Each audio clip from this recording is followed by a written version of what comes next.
Boa tarde, pessoal! Estamos aqui ao vivo pela Rede TV, ao vivo para todo o planeta Terra, nessa tarde ensolarada, esse sol maravilhoso aqui de Boituva.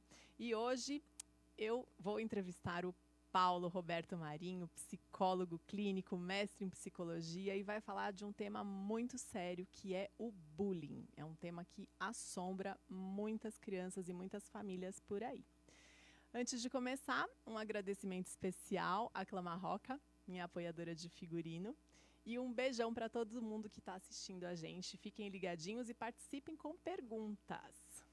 Boa tarde, Paulo. Opa, boa tarde, tudo bem? Tudo jóia. Muito obrigada por ter aceito o meu convite. E eu acho que esse tema é um tema muito relevante. Eu acredito que você tenha recebido vários pacientes, cada vez mais pacientes, né, com essa queixa, apesar de ser um tema já muito batido, muito questionado, muito estudado. Por que o bullying ainda está tão presente? Opa, antes de responder essa pergunta, eu já quero agradecer o convite, quero agradecer a presença de falar de um tema tão importante, que é um tema que, se a gente parar para pensar, ele é um tema que muitas pessoas falam a respeito disso, muitas pessoas comentam, mas ainda acontece.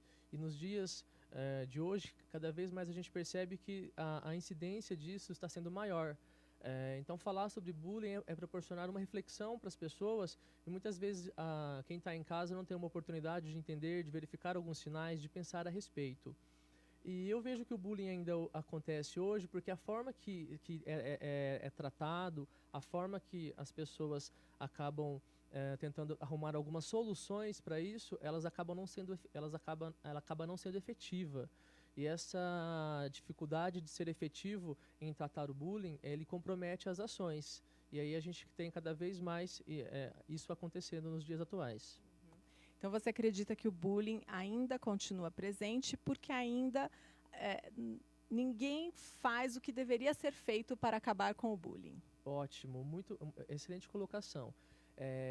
Além de não fazer o que deveria ser feito, eu percebo que há ainda algumas soluções caseiras para tratar o bullying, e isso, na verdade, é uma sujeirinha embaixo do tapete. Isso não é resolvido, isso não é tratado. Então, a gente tem que pensar em ações que possam ter o início, o meio e fim. Então, ações de continuidade. Bom, vamos, antes de entrar nessa profundidade da questão, vamos primeiro definir o que é bullying e o que não é bullying. Ok. Então, bullying, ele não tem uma tradução para o português. Bullying, ele vem da palavra inglesa bully, que significa valentão, agressor, intimidador. Então, para a gente, aqui a gente tem essa característica de ter esse valentão, esse agressor, que vai praticar uma atitude, uma ação contra uma vítima. Então aí ele vai ter essa vítima que ela vai estar sujeita a essa atitude mais truculenta, mais agressiva. E aí, dentro da situação do bullying, eu tenho também o espectador, que são as pessoas que elas observam, que elas estão vendo o que está acontecendo, mas elas não tomam nenhuma atitude.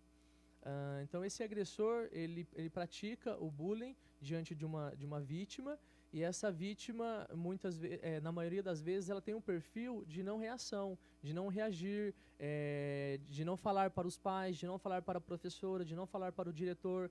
Então, esse perfil mais introvertido, ele contribui para que o agressor passa a ter atitudes mais frequentes em relação a essa vítima, e os espectadores, de certa forma, reforçam a atitude do agressor, que cada vez mais compromete a vítima diante de atitudes hostis. E o perfil psicológico mais típico da vítima do bullying são crianças ou adolescentes mais introvertidos? Isso, exatamente. São crianças mais introvertidas, são crianças que não revidam, são crianças que tentam evitar o conflito, ter uma atitude mais passiva. Então, a gente pode pensar que esse perfil, ele é um perfil que normalmente o agressor acaba escolhendo por não ter esse revide. Então, eu vou fazer isso e não vai ter nenhuma consequência negativa. Que outras características favorecem o bullying? Por exemplo, um tipo físico diferente, algum comportamento, alguma dificuldade? Ah, a gente pode também, a gente pode entender que o bullying em dois formatos. O bullying na sua porção, na sua atitude mais física, que é aquela atitude de empurrar, de bater, de brigar, e a atitude psicológica, que é a agressão mais verbal, de apelidos, de atitudes mais pejorativas. Então ele tem esses dois formatos. Dentro da atitude física, a gente observa aí que os meninos acabam tendo um pouco mais essa ação.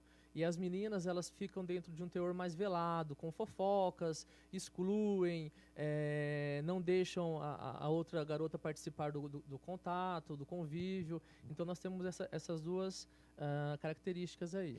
Mas, por exemplo, uma criança que tem um tipo físico diferente, por exemplo, tem um cabelo diferente, ou é mais gordinha, ou é mais magra, essa criança, só por essa característica, ela já fica mais suscetível ao bullying?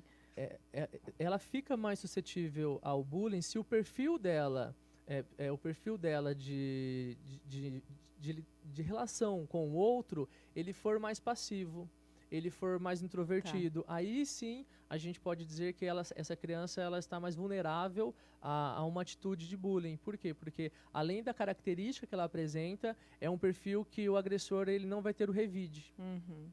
Ela não tem aquele perfil de liderança, de ser Isso. popular. E aquele perfil que, você me xingou, você falou algo, vou falar com a professora, vou falar com a diretora, vou falar com os meus pais vão vir aqui. Então ela guarda para si isso. E aí é onde acontece cada vez mais o sofrimento, porque é uma bola de neve, começa com pequenas ações, pequenas atitudes, e depois de um certo tempo isso se torna muito grande para a criança. Uhum. E qual é a idade em que o bullying começa, geralmente? Os estudos mostram que a partir de 12 anos é o período que a criança inicia aí a fase da adolescência, ela começa a ter uma alteração na parte física. E principalmente, então, os membros, ela começa a crescer, tem criança que fica magrela, então aí ela começa a ter essa mudança no desenvolvimento, faz com que alguns outros colegas que têm uma atitude mais hostil podem pegar essas situações e utilizar contra ela. E é mais comum nos meninos ou nas meninas, ou é igual? Então, é um pouquinho mais comum em meninos. Então, entre meninos é um pouquinho mais comum e meninas é um pouco menos. Aí a gente pode pensar que o próprio processo de aceitação da agressividade, de aceitação de comportamentos mais hostis por parte do masculino, ele acaba ficando mais característicos. Então, se aceita um pouco mais as atitudes agressivas do menino do que da menina. Entendi. Por exemplo, se uma criança xinga a outra no ambiente escolar, e essa criança que foi a vítima se sente chateada, não reage, né? Tem esse perfil que você falou. Um fato desse isolado já é considerado bullying? Opa, ótimo. Ótima pergunta. Não, um fato isolado, ele não é... A gente não pode caracterizar ele como bullying, porque o bullying ele tem aí a intencionalidade. Então eu tenho a intenção de causar algum dano emocional, de causar algum prejuízo no outro, e também a frequência com que isso ocorre. Então a frequência é algo muito importante. Então, de repente, um dia o aluno falou algo para o outro, depois isso não aconteceu mais. Então isso é algo do dia, é algo daquela situação. Uma situação pontual que não Exato. Necessariamente é o bullying. Exato, porque o bullying tem que ter essa característica, a intencionalidade e a frequência com que isso ocorre. E qual é o perfil comportamental do agressor? Então, essa é uma pergunta bem interessante, porque assim, o que eu observo? Eu observo que as pesquisas a respeito do bullying, ela iniciou no Brasil aproximadamente na década de 80. E aí de lá para cá teve bastante pesquisas, mas eu observo que quando você vai verificar isso, tem bastante pesquisas com vítimas de bullying. Tem algumas pesquisas também que retratam o espectador, que são as pessoas que estão vendo a situação, mas ainda tem uma lacuna muito grande nas pesquisas com o agressor. Então, tem algumas hipóteses de perfil, algumas hipóteses, o porquê que ele age dessa forma, mas ainda há uma lacuna referente a esse entendimento. E aí a gente pode dizer que o agressor ele pode estar vindo de uma família onde as regras, os valores, eles não estão bem definidos. A gente pode pensar em algumas situações de agressividade que ele esteja vivenciando. A gente pode pensar que é uma atitude que às vezes os pais acabam tendo como uma atitude normal, de denegrir a imagem do outro, de falar mal, de ser um pouco mais hostil. Então nós temos essas características como uma das principais causas aí diante desse agressor. E aí vale também a gente ressaltar que esse agressor ele precisa também ser olhado. Ele precisa ser também, de certa forma, observado, porque se ele continuar agindo dessa maneira, muito provável que no futuro ele pode ter atitudes delinquentes, ele pode ter atitudes mais ligado a ser perverso. Então é importante a gente olhar esse agressor do bullying para que no futuro não tenha um adulto com atitudes que não são adequadas para viver em sociedade. Uhum. E quando os casos de bullying chegam ao consultório do psicólogo, essas situações geralmente já vêm se arrastando há algum tempo, a escola já está lidando com isso. Qual é a situação mais comum? Então, geralmente assim, o bullying ele ocorre dentro do ambiente escolar, e o que eu observo é que as escolas, de alguma forma, de alguma maneira, elas já tentaram, de algum jeito, arrumar uma forma para a situação. Então, elas já fizeram alguma reunião com os envolvidos, já conversaram com a sala, então elas já tentaram de alguma maneira. Só que isso não sendo o suficiente, aí eles acabam procurando um profissional da psicologia. Mas ainda eu percebo que às vezes há uma resistência da escola até mesmo a fazer essa orientação para o psicólogo. O receio de descobrir outros casos, não falar sobre isso. Então eu percebo que tem esse receio ainda. E infelizmente quando a criança chega para a gente no nosso consultório, ela já vem com um grau de sofrimento grande. E aí muitas das situações ela já vem com o que a gente chama de comorbidade. Então ela tem a situação do bullying, mas ela tem um estado depressivo, ela tem o bullying e ela tem alguns sintomas ansiosos, então ela tem uma comorbidade. Então a gente acaba levando um tempo maior para resolver a situação, que se talvez tivesse sido identificado anteriormente, teria sido solucionado com mais tempo. Isso que você está falando é muito sério, porque o bullying ele pode desenvolver outras comorbidades, que são outros transtornos, Ótimo, né, decorrentes dessa situação perversa, né, do agressor, que vai causar danos para a vítima. Então, você comentou comigo sobre toque. Vocês têm noção que uma pessoa que sofre bullying pode acabar desenvolvendo um toque por ansiedade? Não é isso, Paulo? Isso. A gente diz o seguinte, quando a pessoa ela vai desenvolver de alguma forma, ela vai tentar melhorar, ela vai tentar, o organismo dela vai tentar compensar aquilo que está acontecendo. E aí a gente tem casos de uma criança insegura, que pode se tornar um adulto inseguro, uma criança depressiva, uma criança bem ansiosa, uma criança que pode desenvolver pânico, uma criança que tenha pensamentos suicidas para tentar sair daquela situação. Então ela vai desenvolver aí uma gama de patologias por conta dessas situações. E o toque pode ser sim uma delas. Dessas que você falou é a menos é a mais boazinha, né? Sim. Tendências suicidas, depressão é muito sério. É muito sério. E se a gente parar para analisar, tem muitos casos, muitas situações que isso ocorre. E aonde começa isso? Onde iniciou? Qual foi a válvula que deu origem a tudo isso? A gente pode olhar, isso pode estar lá atrás, isso pode estar lá atrás no bullying. No bullying. Às vezes um bullying que não foi falado, né? Não foi revelado, Isso, não foi tratado, não foi conversado e na idade adulta acaba trazendo essas sequelas, né? Isso não foi elaborado de maneira correta. Tanto que se a gente conversa com alguns adultos e pergunta qual a pior fase da sua infância, o que pior te aconteceu. Muitos adultos eles trazem como informação que a pior coisa foi o período escolar. Então, um período que é para ser um período de aprendizagem, de socialização, e a pior coisa acaba sendo o período escolar. Opa, tem alguma coisa que está acontecendo aí que a gente tem que analisar e tem que pensar a respeito. Nossa, é muito sério. Bom, espero que vocês estejam gostando da entrevista. Eu acho que é um assunto tão importante e eu sei que tem gente aí que está com dúvidas sobre bullying ou quer comentar alguma coisa. Então, gente, fiquem à vontade, tá? Bom, outra pergunta. É mais comum o bullying nas escolas da rede pública ou nas particulares? Opa, excelente pergunta também. Bem, o que eu observo? Eu observo que isso está mais ligado diante da equipe gestora. Então, eu tenho pacientes que estão em escola particular, eu tenho pacientes que também já estiveram em escola pública. Então, eu percebo que é uma preocupação da equipe gestora diante de tratar o tema. Mas eu vejo que é de igual. Não tem uma diferença. Na escola particular acontece mais, na escola pública acontece menos. Eu vejo que isso acontece em ambas as escolas. E o que acaba dando uma margem diferente aí é o como a equipe gestora lida com isso. É o como a equipe entende o bullying e o como que ela se comporta, as ações que são pertinentes no ambiente escolar, o que ela faz para poder tratar o bullying, a maneira que ela dá para poder resolver isso dentro do ambiente escolar. Você acredita que na particular eles têm uma tendência de tentar resolver por mais tempo o bullying antes de trazê-lo à tona? Eu percebo que em algumas escolas, a gente não pode generalizar, isso ocorre.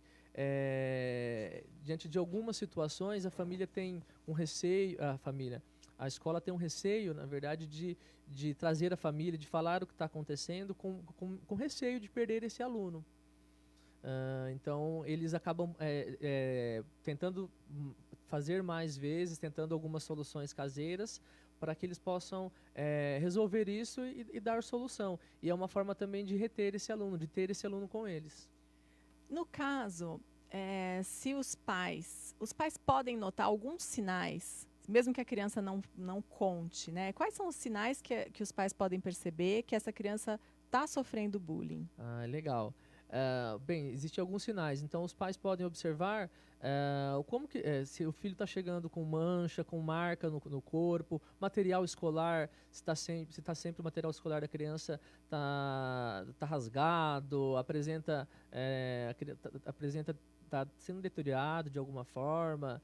Então, tem algumas situações aí que os pais podem observar. Assim como também chega o momento de ir para a escola, a criança não quer ir, ela começa a passar mal, ter dores de cabeça, fala que está com vômito, pedir para mudar de escola de modo frequente. Então, são alguns comportamentos que a gente vai tentar observar que a criança vai querer ter uma fuga desse ambiente escolar. Então, os pais têm que verificar como que está isso no filho e ter uma comunicação, ter um diálogo com esse filho. Eu costumo sempre falar no consultório que a gente tem intimidade com tantas pessoas e a gente precisa ter intimidade com os nossos filhos. Precisa ter intimidade para que ele possa falar do que está acontecendo. Então, quando você observou alguns comportamentos de marcas, material da criança está chegando rasgado, camiseta vem muito suja e rasgada também. Então, vamos observar isso no corpo. Além disso, também, qual é o comportamento da criança? Eu não quero ir, não quero fazer tarefa, as notas estão muito ruins e era um bom aluno. Vamos começar a observar isso, porque por meio dessa intimidade, você começa a prestar atenção que isso está querendo denunciar alguma coisa. E isso provavelmente está denunciando algo que está acontecendo dentro do ambiente escolar. O que é mais comum? Os pais perceberem o bullying ou a criança contar para os pais ou a escola perceber primeiro do que a família? Então, a gente fala que assim, depende, às vezes, dentro do corpo docente, da equipe gestora, às vezes tem algumas pessoas que têm tem uma observação um pouco maior. E aí, quando tem alguém dentro dessa equipe que consegue fazer isso, opa, tem alguma coisa que está acontecendo. Aí ela observa. E da mesma forma também que naquele ambiente familiar, que os pais têm um grau de intimidade, que conhecem os filhos, que observam o comportamento, eles podem também reconhecer. Mas não dá para falar assim, na escola eles observam mais. É claro que dentro do ambiente escolar, isso fica mais visível, está lá dentro. Mas quando os pais também têm intimidade com seus filhos e conhece, ele passa a reconhecer a mudança que esse filho está tendo. Então, no mundo ideal, as escolas deveriam notar isso primeiramente, Sim. antes que essa criança já esteja com esses sinais e essas dificuldades emocionais e tudo isso que é envolvido no bullying, né? Isso. No mundo ideal, se a gente puder falar assim, a escola, sim, deveria identificar isso. E dentro de um mundo ideal, a gente pode pensar, que, apesar de ser muito difícil, que a família também estaria em conjunto com a escola para poder resolver. Então, a gente pensa que escola, família e aluno. Então, esses três atores aí, eles podem contribuir imensamente para soluções do bullying. E isso é muito importante. Existem algumas pesquisas que demonstram qual o ambiente escolar que o bullying acontece, onde ele acontece mais. E aí, em primeiro lugar, está a sala de aula. Então, o primeiro lugar que acontece o bullying é a sala de aula. Em segundo lugar, o pátio, na hora do recreio. Em terceiro lugar, a entrada e o último, a saída do colégio, saída da escola. Então, nessa ordem aí, nós sabemos que as coisas estão acontecendo. Então, a equipe gestora da escola ter uma intimidade com esse professor para que ele possa trazer algumas situações, para que possam pensar a respeito. Os outros funcionários, os outros colaboradores da escola, também observar os comportamentos das crianças que estão no recreio, ou na saída, na entrada. Isso é muito importante, porque a gente pode atuar na prevenção. E isso a gente não tem preço.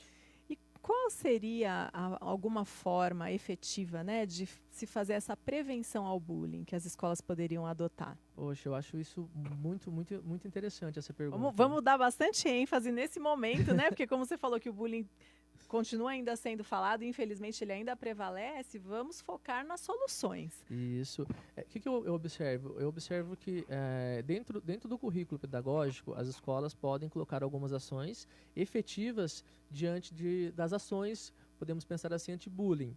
Então, a gente tem algumas ações, família na escola, nós temos algumas ações direcionadas para a mãe, para os pais, para a comunidade, ações que são criativas. Opa, muito bacana isso. Mas nós deveríamos pensar em algumas ações que pudessem ser assim, por exemplo, a semana do bullying, aí cada sala poderia trabalhar algum tema, as salas que são menores, eles iriam observar como isso é feito, promover ações criativas como teatro, as crianças fazerem músicas. Então, são ações que eles vão poder falar sobre o tema e vai gerar um poder de conscientização dos próprios alunos diante disso.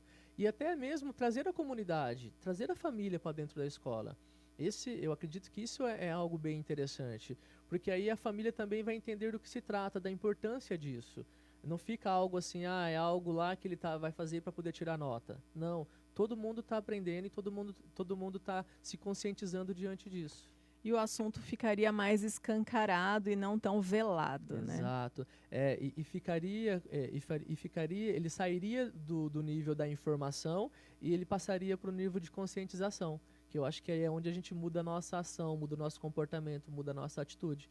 Quando a gente transforma essa ação em consciência. Aumenta a percepção, né, de todos sobre o tema. Gostei da sugestão. Tomara que várias escolas a gente sempre tem professores, pedagogos, diretores assistindo a gente, então fica a dica. Isso. Né, para a gente construir escolas melhores, para que alunos, relacionamentos melhores, né, entre alunos e entre as famílias, que tenha melhor essa integração. Isso é tão importante, né? Se a gente analisar as nossas relações, analisar como elas estão, a gente tem que pensar nisso mesmo e a gente tem que dar uma importância. E a gente fala do nível do contexto escolar, muitas vezes o próprio professor ele não tem uma consciência disso, mas quando ele fala, Joãozinho, tirou 4 de novo na prova, tirou 3 de novo, então ele pode, de alguma forma, estar contribuindo para algumas ações que possam ser direcionado bullying para ele. Até mesmo ao contrário, né? Muito bem. Como é que foi aquele caso que você lembrou que você ia contar para o pessoal? Eu atendi um caso de um aluno que ele tinha esse perfil mais introvertido, mais passivo, mais pacífico. E nas atitudes também não se posicionava, e altamente inteligente, com uma habilidade muito grande na aprendizagem escolar. Então, as notas dele, a maioria era 10 e 9,5. Então, alguns colegas da sala de aula mais agressivos direcionava esse bullying para ele exatamente por conta disso. Por conta dele ser o diferenciado na sala de aula, por ter uma aprendizagem, um comportamento que talvez eles não conseguissem, e aí eles tinham essa ação de bullying. Muito bem. E a professora também, a forma como ela fala as notas, né, às vezes acaba favorecendo a ira, né, de quem não tirou aquele 10. Como que essa professora falava? Essa professora, ele até então gostava, porque a professora falava assim, ó, fulano, de novo, você tirou 10. Aí a segunda melhor nota da sala foi 8. Então, quer dizer, deixava ele em evidência o tempo todo. Então, é legal, isso é bom para ele, mas de certa forma os outros colegas não gostavam tanto, e aqueles que não iam tão bem e aqueles que têm uma atitude mais agressiva, mais hostil, aí utilizavam depois em outros momentos de uma agressividade, de algo contra ele. Então a motivação do bullying pode ser ou uma característica desfavorável ou até uma característica favorável que irrita, né? Os demais, pode ser. É uma característica que a pessoa vai pegar para poder utilizar daquilo, para poder direcionar contra a vítima. Uhum. A gente precisa ensinar cada vez mais as nossas crianças a respeitar as diferenças em todos os sentidos, né? E se motivar, né? Se tem um coleguinha que está tirando 10 e você não, então estuda mais, né? Estuda junto com ele, Sim. Faz amizade e não... Né? E assim, quando a gente pensa em trabalhar as diferenças, respeitar as diferenças, tudo isso vale a pena, porque nós estamos dentro de uma sociedade, cada um é de um jeito, não existem duas pessoas iguais. E quando a gente respeita as diferenças, todo mundo ganha. Ganha a pessoa que está sendo desrespeitada, ganha a pessoa que, de certa forma, tem uma atitude não respeitosa com o outro, ela aprende isso, então todos eles ganham. E isso é muito importante. A gente se reconhece no outro, a gente aprende o que é correto com o outro. Então é muito importante que o outro possa ter uma atitude respeitosa e eu também para com o outro. Uhum. E num espaço onde está acontecendo o bullying, é todo um sistema que fica em desequilíbrio, né? É uma sala de aula que está com uma relação ruim, pesa aquele ambiente, a escola não vai fluir bem, aquela família também vai sentir o peso do bullying. Ou seja, é uma coisa que é entre duas ou um grupo de crianças, mas que acaba se expandindo para várias relações e até mesmo para o ambiente fora da escola. Sim, né? E muitas vezes até as pessoas da família, né? A gente vê alguns casos aí que a família vai na escola, quer ir na casa da outra família brigar com ela. Então a gente vê algumas situações aí que você fala, nossa, que proporção tomou isso? Olha onde isso foi chegar.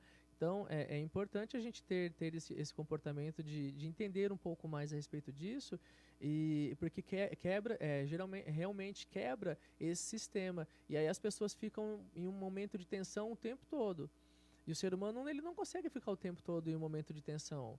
E isso é prejudicial para eles, porque a criança está lá, vai ter que prestar atenção no professor, aprender o que ele está passando, fazer as tarefas. E aí ainda vem essas situações dela estar tensa, com medo de ser agredida verbalmente, fisicamente. Então é algo bem difícil. E com as redes sociais, o bullying tomou maiores proporções? Com as redes sociais, o bullying ele passa a ter uma nova nomenclatura, que a gente chama de cyberbullying. Então, o cyberbullying ele é o bullying que ocorre no meio virtual. Então, as pessoas que acabam fazendo parte, elas têm a rede social, ela acaba utilizando isso para poder fazer comentários, expor a imagem da outra pessoa, e isso é algo bem preocupante porque toma uma proporção muito rápida. Então a internet hoje a gente sabe que é um mecanismo de massa, que ela toma uma proporção que a gente não consegue nem saber o quanto. Então nem sempre o bullying que é ao vivo é praticado no ambiente, quer dizer, nem sempre o cyberbullying é praticado ao vivo também. Isso, Às vezes são duas coisas separadas. Isso, a gente pode pensar que o bullying, quando a pessoa, na presença da pessoa e dos espectadores ali, da vítima, e aí quando ele vai para a internet, quando ele vai para o meio virtual, aí a gente tem o cyberbullying. E aí é algo que a gente acaba perdendo o controle, porque a gente não sabe qual é a proporção que isso vai tomar.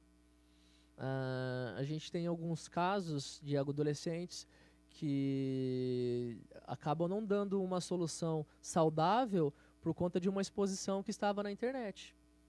Então, alguém pegou uma foto, pegou uma imagem ou enviou para alguém, e aí todo mundo começa a falar a respeito disso, e aí a pessoa não consegue mais se ver diante daquele fato. Bom, aí cabem até questões jurídicas, né, nesse assunto. Depois, qualquer dia, eu vou convidar um advogado ou uma advogada para falar sobre as questões jurídicas que envolvem o bullying. Ótimo. Mas, nossa, Paulo, eu achei bem esclarecedora a sua entrevista. Temos alguma pergunta?